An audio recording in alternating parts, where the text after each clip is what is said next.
রে পাওনা ভিক্ষা দেশ না কেন? এই বাড়ি লাতে দিলে কেন?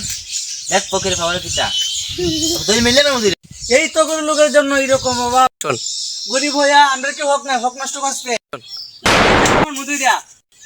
এই মালিক কেন এখন কিন্তু মামলা করবা তুই মামলা করবি আমি কি বসে থাকতাম? এই যে কতজনে ভিক্ষা যে পায় তার জন্য মামলা করবা? এক পকেটে খাবার আমার নামে যেন মামলা করবাম। কি মনে করছো তোর নামে মামলা দিলাম তোর বাবার নামে মামলা দিলাম? দুনির তন বিপ্রা খায় আমারে কেউ ভিক্ষা দেয় না রে।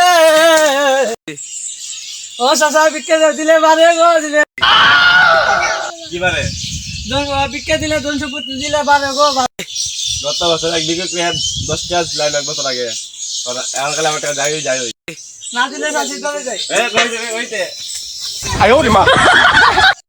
হ্যাঁ ভিক্ষা করে আমার সব মারে।